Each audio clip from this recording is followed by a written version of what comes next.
꼬인 역사를 시원하게 풀어주는 이것이 역사이다. 역사이다.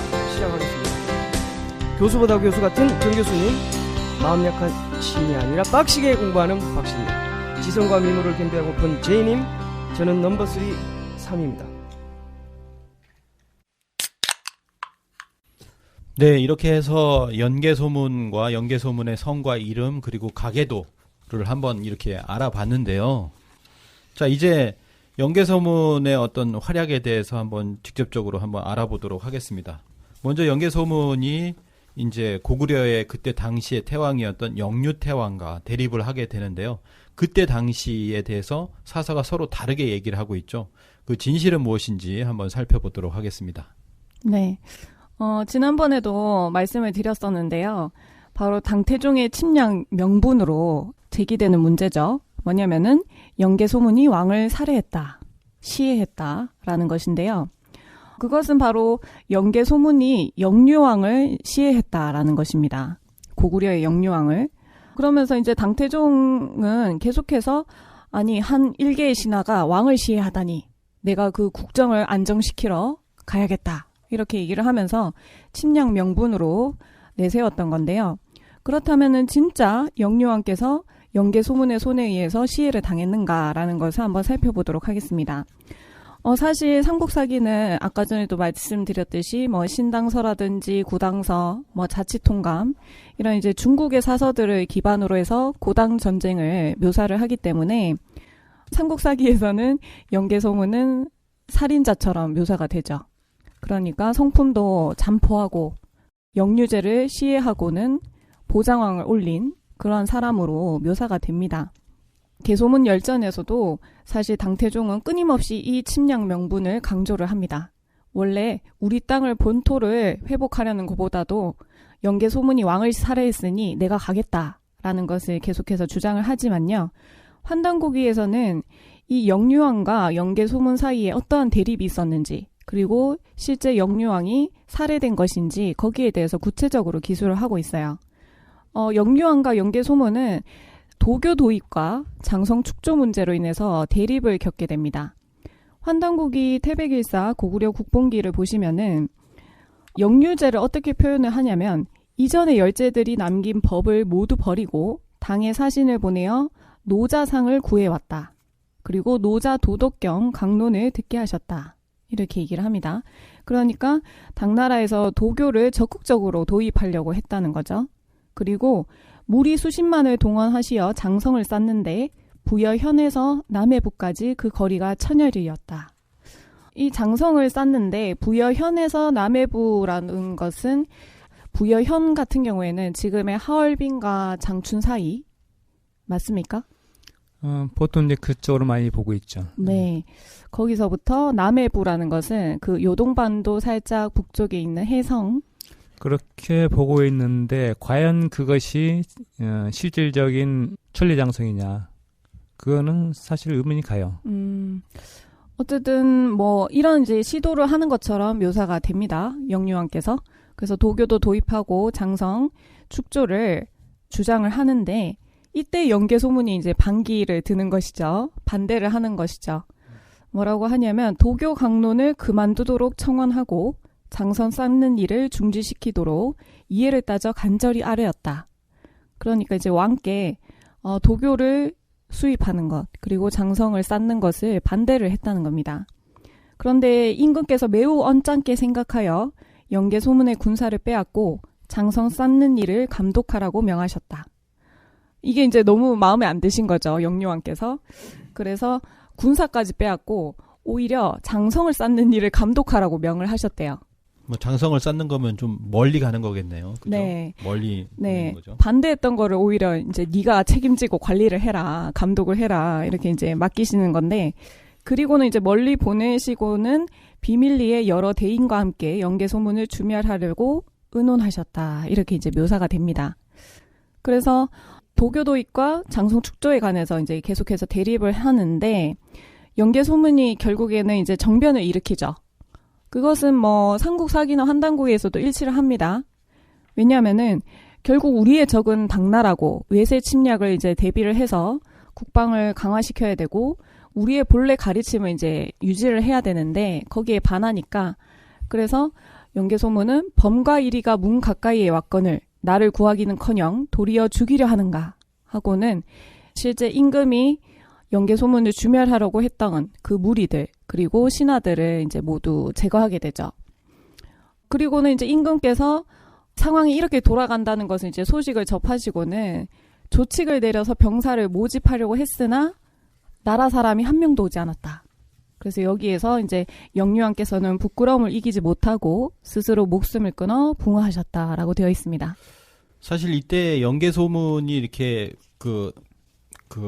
장성 축조를 하라고 해서 그걸 감독을 하라고 해서 가기 전입니다. 가기 전에 이제 신하들을 다 불러가지고 내가 가려고 하니까 가기 전에 한번 보자라고 해서 많은 신하들이 오는데 사실 상식적으로 봤을 때 왕은 거기에 오지 않았을 거라 생각을 하거든요. 그렇기 때문에 왕은 그런 어떤 변란을 전해 듣고서 도망갔으리라고 하는 것이 어떻게 보면 상식선에서는 저는 그렇게 생각을 하는데 이 태백일사에는 이렇게 나와 있습니다. 임금이 변고를 전해 듣고 평복으로 몰래 달아나 송양에 이르렀다라고 하는데요. 이 송양은 뭐냐면 우리 지금 보면 연개소문이나 연나부 출신이잖아요. 근데 송양 쪽은 뭐냐면 비류부 쪽입니다. 그래서 그쪽으로 이렇게 붙어서 조칙을 내려가지고 병사를 모집했으나 아무도 오지 않았다는 거죠. 이거는 연개소문에 대한 어떤 두려움 이런 것 때문에 아무도 움직이지 않았다라고 생각이 되는데 아무도 움직이지 않으니까 이제 부끄러움을 이기지 못하고 스스로 목숨을 끊어서 붕어하시고 말았다라고 이렇게 나와 있습니다. 네.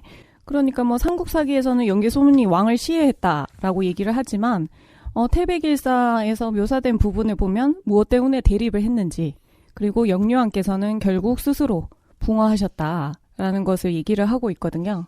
그러니까 완전히 상반된 기록이죠. 그리고 또 상반된 기록이 뭐가 있냐면은 이 도교의 수입에 관한 부분이거든요. 노자상을 수입한다라고 하는 것을 과연 이것을 처음 주장한 것이 우리가 지금 태백일사나 이런 걸 보면은 바로 영유왕이 주장을 합니다. 노자상을 들여오고 도사를 파견해달라 당나라에 이것을 요청했다라고 하는데 사실은 이게 맞을 수밖에 없는 게요. 연개소문 같은 경우에는 당나라를 부정하고 당을 공격하자라고 하는 주체파인데 어떻게 이제 당에서 노자상을 수입하자라는 얘기를 할 수가 있겠어요. 근데 삼국사기나 이런 데 보면 뭐라고 나오냐면 우리나라의 도교 수입은 누가 했냐? 연개소문이 했다라고 이렇게 실제 나오거든요. 완전히 이제 반대로 얘기를 하고 있는 거예요. 제가 옛날에 국립중앙박물관에서 도교 전시회라는 걸 했었어요. 그게 오랜만에 처음으로 도교에 관해서 전시회한다고 해서 갔는데 거기 뭐라고 나왔냐면 고구려의 도교 수입이라고 해서 연개소문이 우리나라에 유도 불도도 있는데 도교도 있어야 되지 않겠느냐라고 해가지고 3도가 다 있어야 된다라고 하면서 노자, 도덕경, 노자상 이런 것들을 수입하는 주체가 연개소문이라고 이렇게 나오는 겁니다. 그러니까 이런 것은 사실 상식적으로 생각해봐도 그 도교의 수입을 연개소문이 했다는 것은 말이 안 된다라고 볼 수가 있는 거죠. 그렇죠. 이제 을지문덕 장군이 누구죠? 수나라 장수 누구를 우문술 두 장수를 격파할 때 그 시를 하나 써주죠. 그만 만족한 줄 알고 돌아가라 하는 그 시가 있잖아요. 왜? 네. 나 기억하시죠? 네. 노자라든가 장자를 이미 알고 있던 거예요. 고구려 사람들은. 굳이 따로 이렇게 정시로 수입한다? 그런 사실 의미가 없는 거죠. 네. 근데 이런 이제 기술은 삼국사기에 나와 있습니다. 삼국사기 보장왕 때 일인데 연개소문이 이제 보장왕께 이렇게 고해요. 삼교는 여기서 삼교라는 것은 유불도입니다. 삼교는 소태 발과 같아서 그 하나만 없어서는 아니 됩니다. 지금 유교, 석교는 함께 성하나 도교는 그렇지 못하니 천하의 도수를 갖추었다고는 할 수 없습니다. 청컨대 사신을 당에 보내어 도교를 구하여 나라 사람을 가르치게 하소서. 이렇게 이제 청을 올리는 장면이 있어요. 연개소문이 굉장히 당 친화적이네요. 그 내용을 보면 이게 앞뒤가 안 맞는데요. 그렇죠. 근데 네. 이 기술에서는 조금 다른 관점으로 볼 수도 있지 않을까라는 생각은 해봤어요. 뭐냐면은 도교를 적극적으로 수입해서 우리가 국교로 삼읍시다. 라든지 우리의 중심 사상으로 세웁시다라든지 그러한 측면보다는 우리가 본래 이어오던 그런 신교, 삼교를 모두 아우르던 그 풍류 문화의 측면에서 얘기했을 수도 있겠다라는 생각은 했었어요. 처음에 봤을 때는. 그래서 왜 옛날에 그 채치원의 낭낭비서문도 보면은 뭐라고 돼 있냐면 우리나라에 현묘한 도가 있으니 말하기를 풍류라 한다. 이렇게 얘기를 하고요.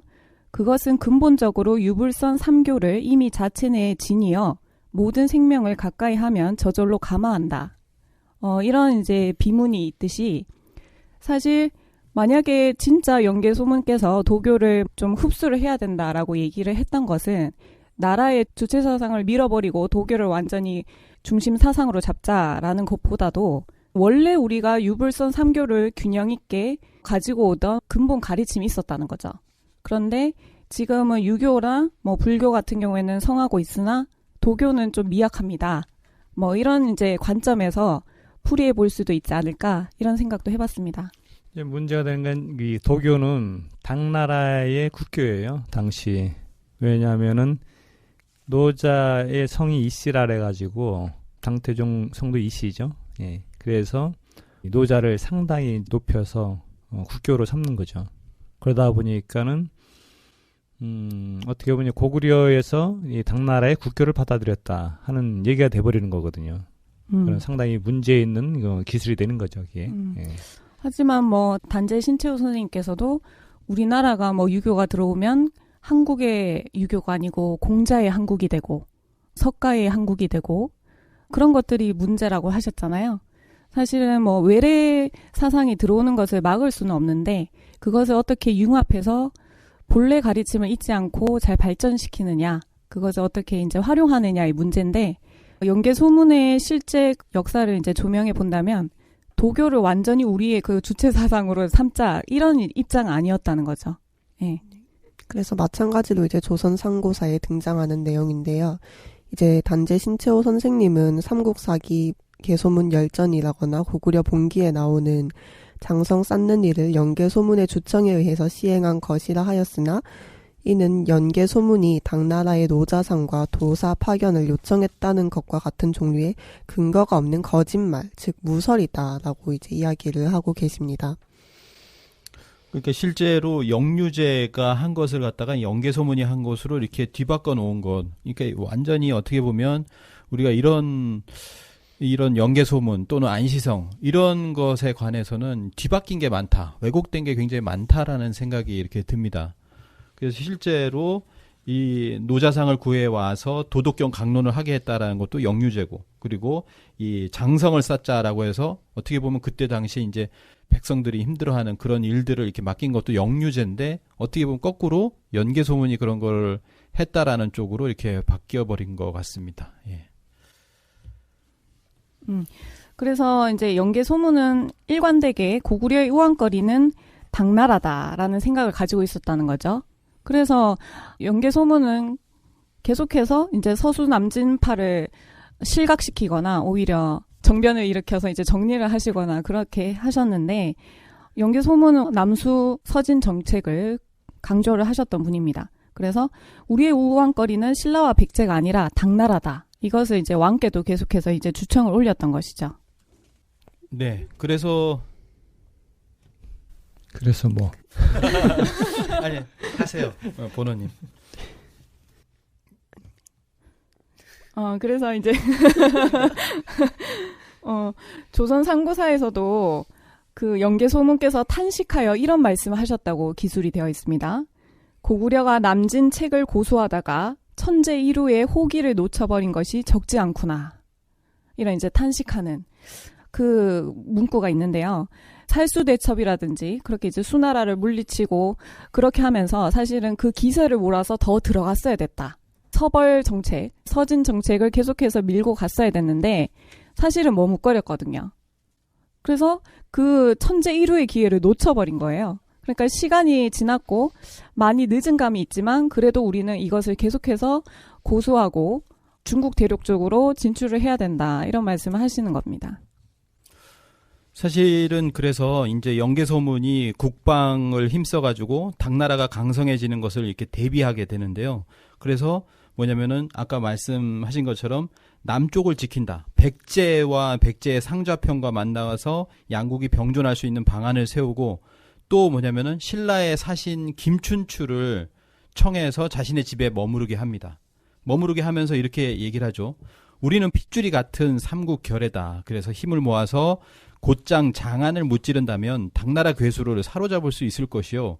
승리한 후에는 우리 옛 영토의 연합정권을 세워 함께 인으로 다스리고 서로 침략하지 않기로 약속하여 그것을 영구히 지켜나갈 계책으로 삼는 것이 어떠하겠소라고 해서 이것을 김춘추에게 제안을 하거든요. 사사로운 원한을 잊어버리고 이렇게 한 핏줄이니까 같이 이렇게 지켜나가자라는 얘기를 2번, 3번 권유했으나 김춘추가 끝내 듣지 않았다. 이것이 참으로 안타깝다라고 해서 태백일사 고구려 국본기에 나옵니다. 그래서 이때는 백제 상자평은 누구냐면은 성충을 얘기하는데요. 이 백제 성충과는 양국이 병존하는 방안을 세우고 김춘추를 불러서 신라도 함께 동참하자라고 했는데 김춘추가 듣지 않았다라고 하는데 이때 이미 당태종과의 어떤 밀약을 세웠다라는 얘기가 있습니다. 네. 방금 말씀하신 인물들이 굉장히 중요한 인물들이었죠. 왜냐하면 일본의 중앙 호족인 후지와라 가문의 전기에 어떤 글이 전해져 오냐면 당에는 위징이 있고 고구려에는 영계소문이 있고 백제에는 선중이 있고 신라에는 김유신이 있어서 각기 일방을 지키고 이름이 만리에 떨친다. 이런 이제 구절이 있어요. 그러니까 고구려에는 영계소문, 백제에는 방금 말씀하신 상자평이 바로 선중입니다. 그리고 신라에는 김유신이 있다. 이렇게 얘기를 하는데요. 사실 이제 누누이 말씀드렸지만 이 영계소문께서는 대당 정책으로서 백제 상자평도 만나고 김춘추와도 손을 잡으려고 했던 것이죠. 그런데 삼국사기에서는 영계소문의 태도의 일관성이 떨어집니다. 왜냐하면은 영계소문이 김춘추를 이제 만나는데 김춘추가 오히려 고구려와 신라가 힘을 합쳐 백제를 치자 이렇게 이제 제안을 했으나 영계소문은 윽박을 지르면서 그럴 수 없다 이렇게 얘기를 하는데 갑자기 김춘추를 막 가둬요. 당나라 때문에 이제 만난 거였는데 김춘추는 사실 뭐 개인적인 원한이 있었기 때문에 백제를 치자 이렇게 얘기는 할 수 있겠죠. 하지만 거기서는 이제 영계소문 같았으면은 우리의 적은 당나라 아니냐. 우리가 힘을 합쳐서 당나라를 무찌르고 연합 정권 체제로 해서 이렇게 가자. 이렇게 뭐 다른 안을 제시했을 법도 한데 영계소문은 막 윽박을 지르면서 어떻게 백제를 공격하냐. 이렇게 이제 윽박을 지르면서 김춘추를 이제 가두고 이런 이제 모습들이 보이거든요. 삼국사기에는. 그래서 이런 것들을 보면은 영계소문이 사실 당나라에 대항해서 고구려, 백제, 신라가 손을 잡아야 되겠다 이런 생각을 했더라면 이러한 전개 과정은 좀 무리가 아닐까 싶습니다. 그렇죠. 이 김춘추를 환대하면서 성대한 잔치를 베풀었는데 갑자기 뭐냐면은 이 영계소문이 신라 땅인 마목현과 중령은 우리 땅이다. 그 땅을 내놓지 않으면 그대를 보낼 수 없다.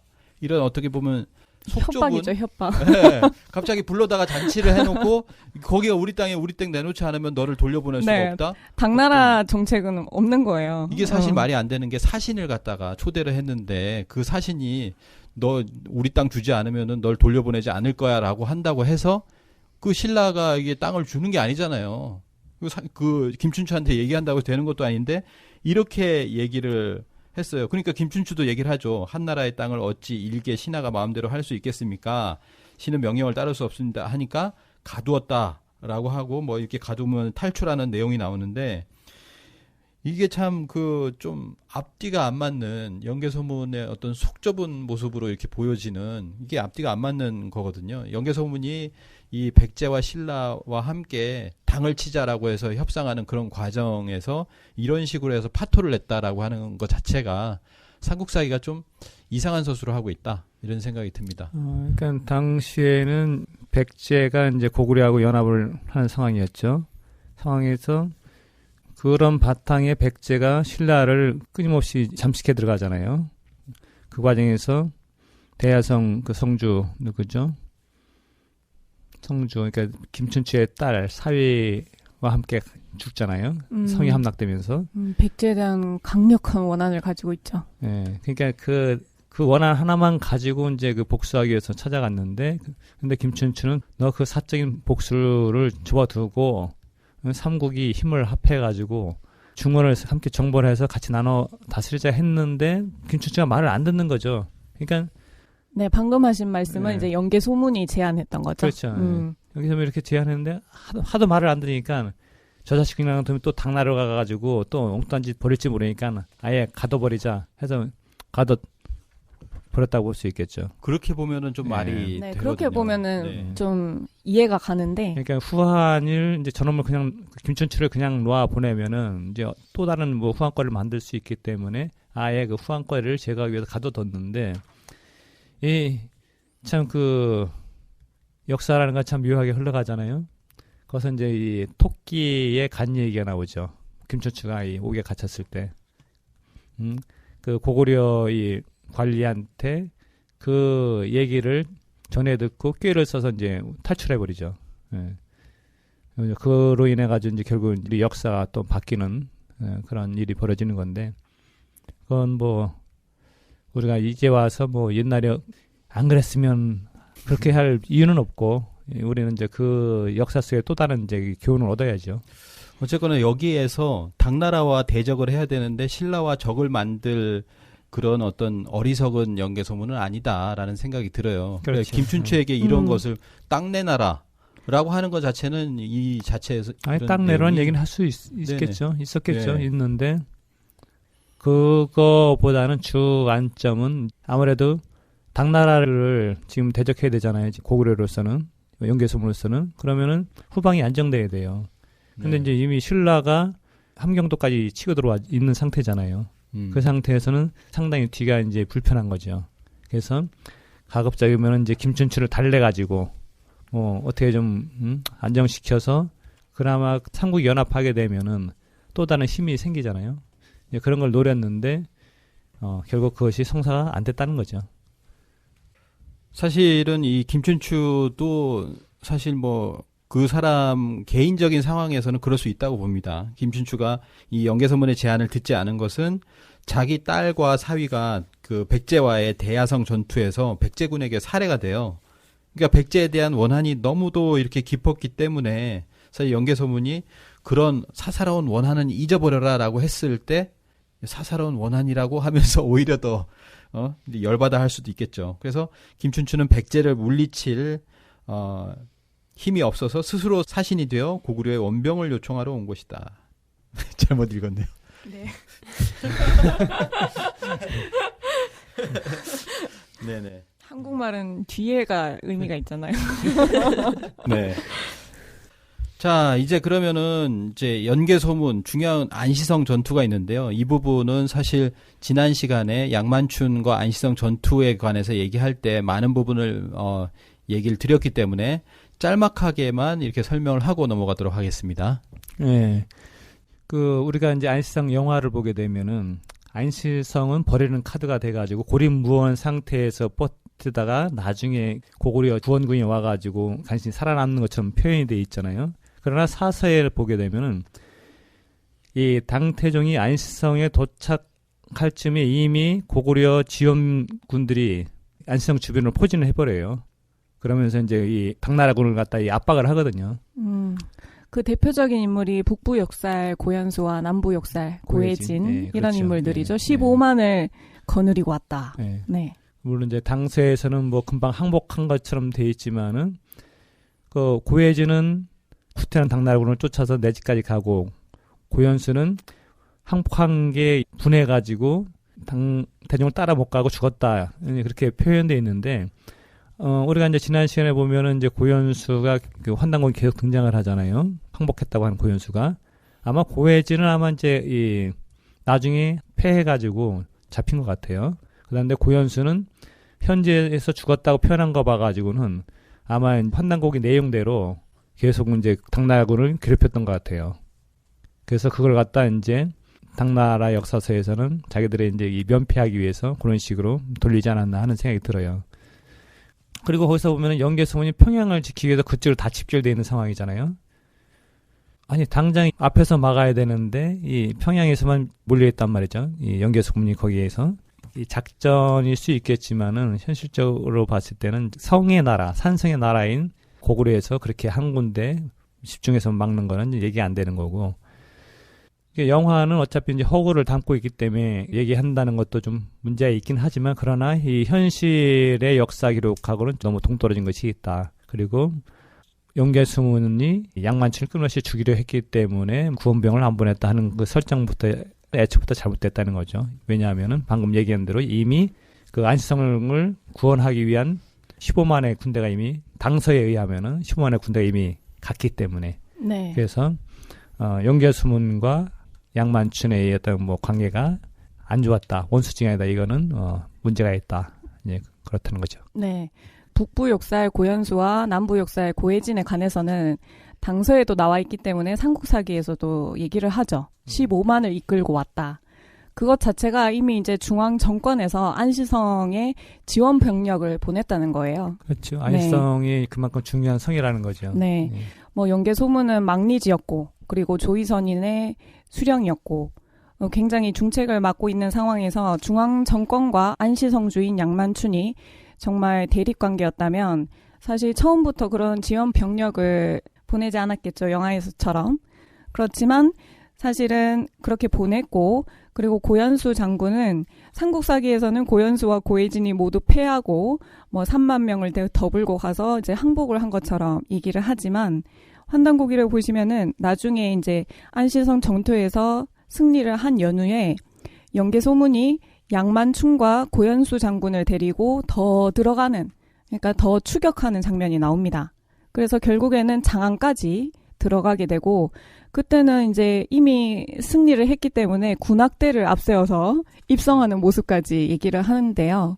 그것만 보더라도 고현수 장군은 계속해서 살아있었고 그리고 영계소문을 도와서 더 중원 쪽으로 진출을 했었다라는 것까지 우리가 알 수가 있는 거죠.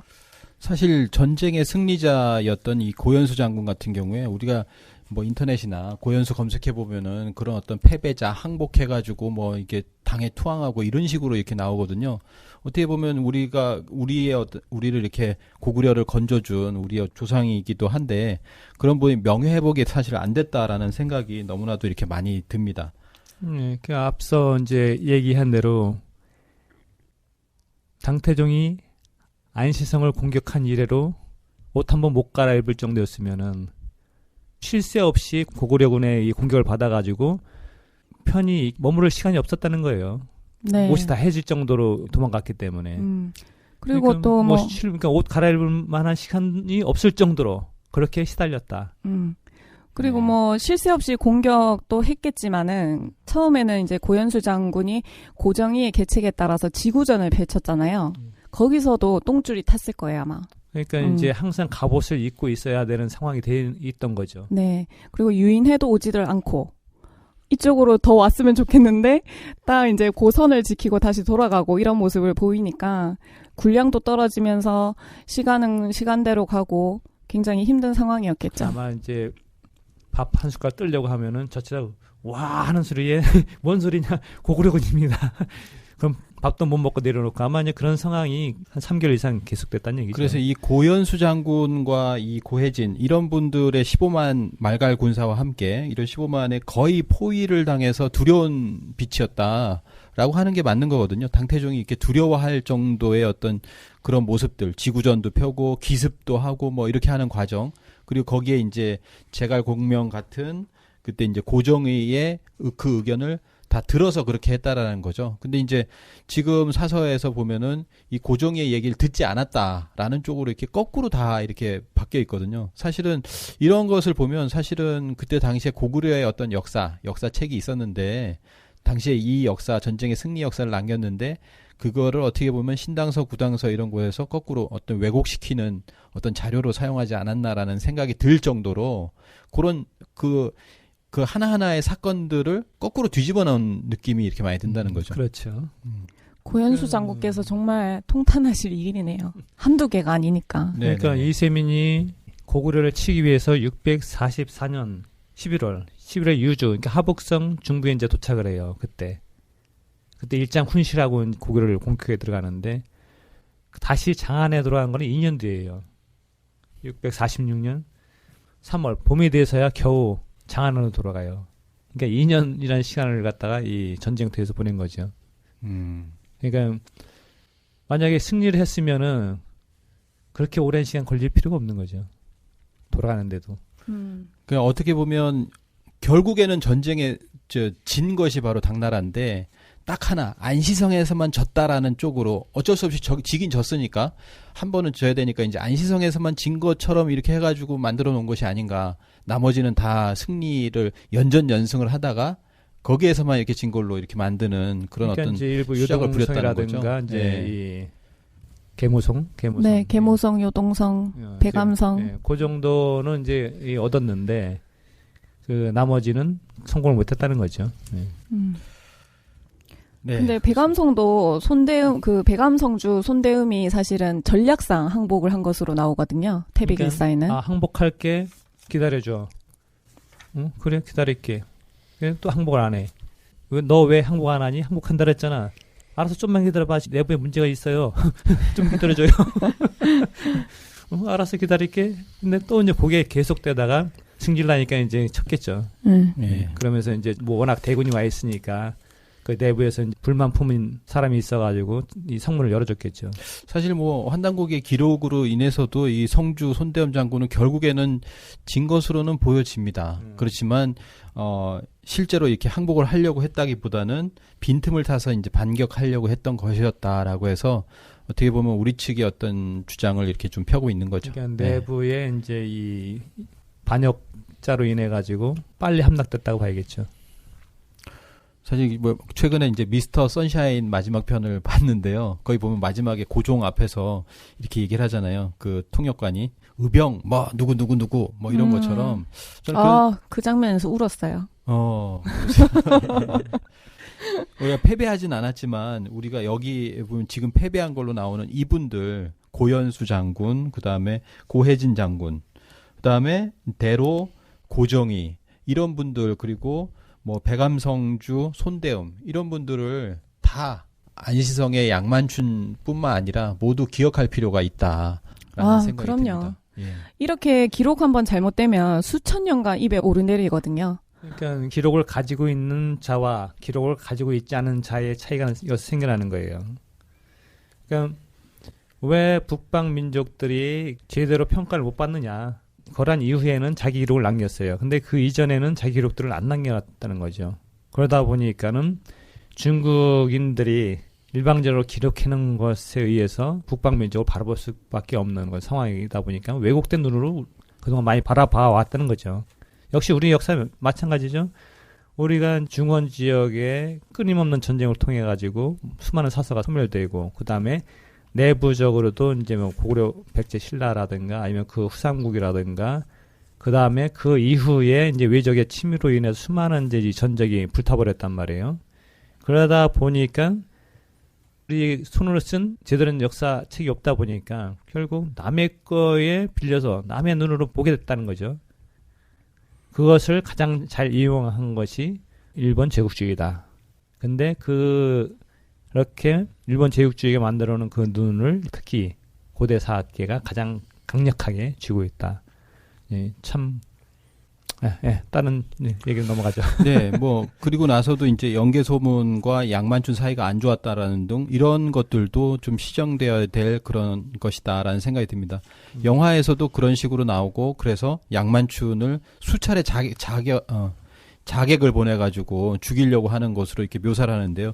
그 정도는 아니었다라고 하는 거죠. 그래서 실제로 이게 태백일사라든지 조선상고사라든지 이런 내용을 보면 양만춘과 바로 이 오골성주 추정국 이런 사람들을 불러가지고 실제 전체적인 어떤 전략을 세우는 그런 장면도 나오고 실제로 그 연개소문의 명을 받들어서 양만춘이 이제 성에 올라 싸움을 독려하고 나중에 이제 그쪽을 이제 보내잖아요. 그래서 뭐 추정국은 적봉 하간연에 이르고 양만춘은 신성으로 이렇게 군세를 떨치고 그리고 나중에 양만춘과 추정국을 데리고서 이 마지막에 당의 그 중심으로 이렇게 들어가서 항복을 받는 부분까지 나오거든요.